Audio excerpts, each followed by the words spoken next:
Okay, carry the 4 and the 2 and the 1. Uh, okay.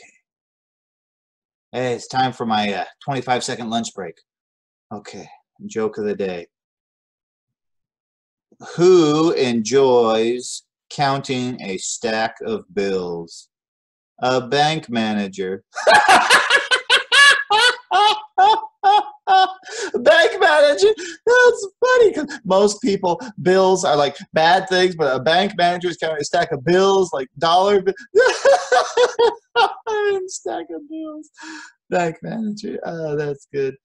Uh, Lunch break's over.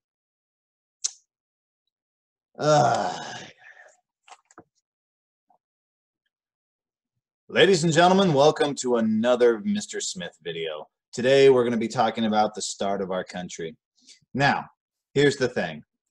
A lot of differences have happened over the years, and the Revolutionary War is finally done. Differences. That's a polite way of saying people were shooting at each other. Okay, but the Revolutionary War is over. America is now its own country. So the question now becomes, now what? What do we do? How does this work? Okay, no one has started a country from scratch, at least no one living in the Americas at this time. So how do you do it? What do you do? Okay, and so we start to get some people whose names linger throughout history. Okay, in particular, we're going to be talking today about George Washington, Alexander Hamilton, and Thomas Jefferson. Okay, as you all know, or I hope you know, okay, George Washington is elected the first president of the United States. And he takes this duty very seriously. He is hugely popular with the American people. He will serve 2 terms before stepping aside. They wanted to make him king, like literally. They wanted the position to be called king, and they wanted to make him permanent head of the executive branch. And he said, no, we will have no kings. We fought a war to get rid of kings. And he set a precedent. This means a tradition that is followed as if it were a rule of a president serves for only 2 terms. Eventually, later on in the history of the United States, they will actually have to make an amendment to the Constitution that makes sure that people follow this, because they got worried about, well, what if somebody is really popular? What if he's not as humble and as civic-minded as George Washington, and he keeps power longer than he's supposed to? So they actually made it a part of the Constitution. But at this point, it's not mandatory. George Washington serves for 8 years as President of the United States before stepping down. During this time, a lot happens. In particular, the United States owes shattering amounts of money to themselves, to other nations. So what they did during the wars, they sold something called a bond. And what a bond is it's basically a promise that if you give us a certain amount of money, we promise to give you that money back plus whatever the interest rate that we're giving is. And we promise that we are good for that money at a later date. And they sold a lot of bonds to help finance the war. The problem is the bonds are coming due. The United States owes $11 million in their time money. Okay, remember back then, okay, important stuff costs, what we would consider a couple of cents. Okay, for a couple of cents, you can get a meal. Okay, we're talking about millions that they owe. Okay, and that's just what they owe other countries. They owe $40 million to people in the United States who bought bonds. The problem is they're broke. There's no way to pay this. They have no money. And so you got to also remember that money at this time is actually worth something because it is made of something valuable. Coins and money are valuable because they're made of silver and gold. It's not like you can just print more paper money like what we do today. It's a different system. Okay, the money has value because it's made of something valuable. And so you can't pay what you don't have, and they don't have it. This becomes a huge problem. Now, Alexander Hamilton, the first head of the U.S. Treasury, he comes up with an idea. He says, hey, look, let's take all of these bonds and we will sell them to people called speculators. Basically, what a speculator is it's a financial gambler. Okay, these speculators are going to buy these bonds for less than they're worth. So if the bond, let's say you owe somebody $120 in the bond, okay, you would sell it to the speculator for $45. Okay.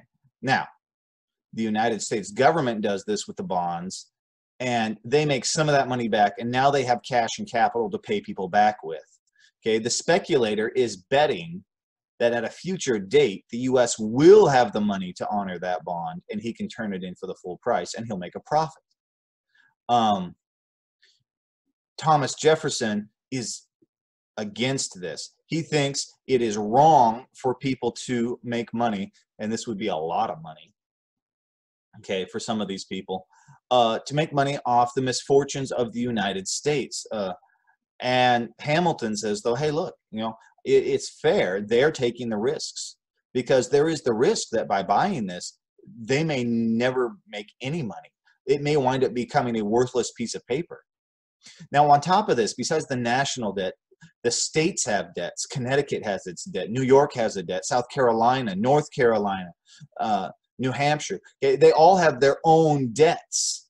And so what Hamilton wants to do is Hamilton wants the U.S. government to absorb those debts to help the states. He believes it will help the economy. He believes it will help people in general. And then he's basically going to say, hey, look, the United States just can't pay its debts.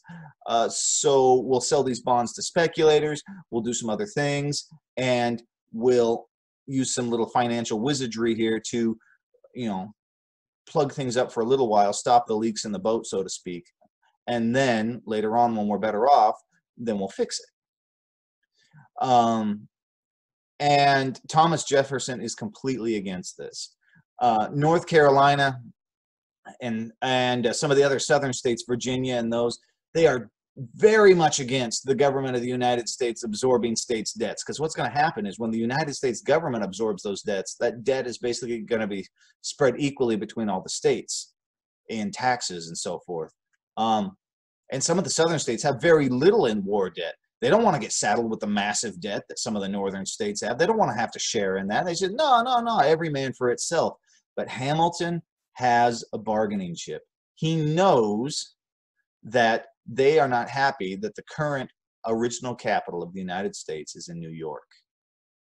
And so with that as a bargaining chip, moving the capital of the United States to be more central, to be closer to the southern states, he eventually gets people to agree to this idea of what's called a national bank. Now, the national bank idea, when it's first floated, is hugely controversial. Thomas Jefferson is deadly against it, and so is Madison. And James Madison, who will eventually become another important figure in U.S. history. And they are very much against it. They say, hey, look, this is the United States government overstepping their bounds. The Constitution doesn't give them the power to make a national bank. It's wrong.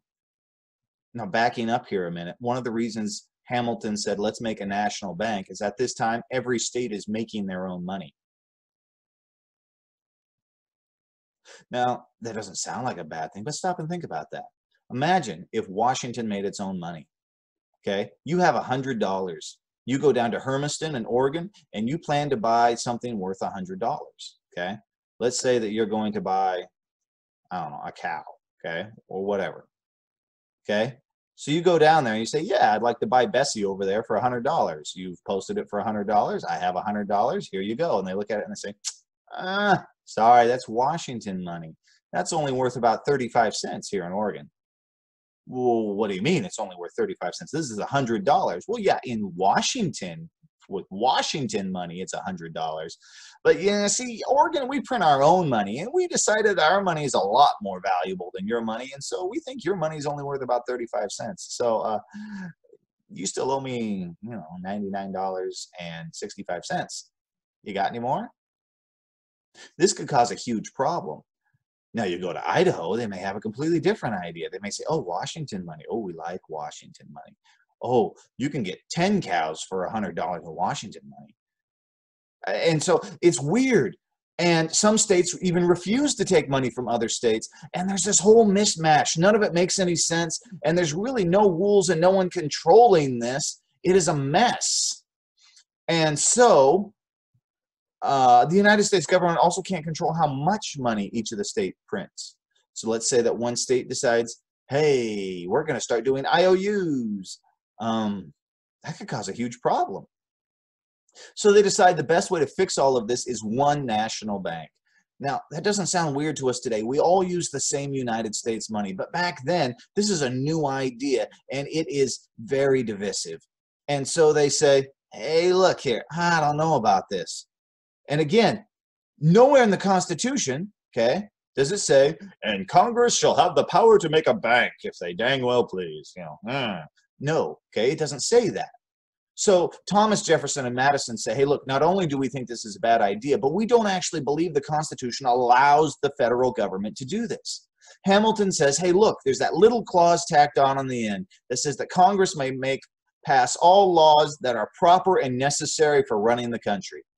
He says this would fall under that vague gray area of proper and necessary. Eventually, Hamilton wins. He says, hey, look, we have Congress make it a 20-year charter. We test drive this thing for 20 years. If we decide we don't like the national bank and it doesn't work out after 20 years, we don't renew it. We find something else. And so eventually, through this wheeling and dealing of changing state capitals, managing national debt, by the way, if I didn't mention, they owe $50 million in their time's money to people. So they're out, okay, just 50 some odd million just for the national government. They're out who knows how many hundreds of millions when they add the state debts to it. And so they consolidate all of this. They make a national bank. And in that national bank, they then start printing one U.S. currency. Okay, the United States dollar. Okay, and again, originally they're minting what's called the gold standard. It means that the money is worth the amount of gold or silver that's in it. So it is valuable because it is made of something valuable. Today, that's not what we do. Today, our money has value because we believe it has value. Sad fact of life, ready to have your minds blown here. All money is imaginary. Even gold and silver only have value because we believe it has value. So tomorrow morning, if everyone woke up in the world and everyone suddenly believed that toothpicks were valuable, you could use toothpicks to buy stuff at the grocery store. It's weird. Money's imaginary. And so Alexander Hamilton manages to pull the United States as the first head of Treasury out of this massive, shattering, impoverished debt status, helps create the national bank, and kickstarts the money system that we will eventually have today. All right, ladies and gentlemen, that was a long video. There's lots of other stuff going on this week. We'll see you next time. Bye.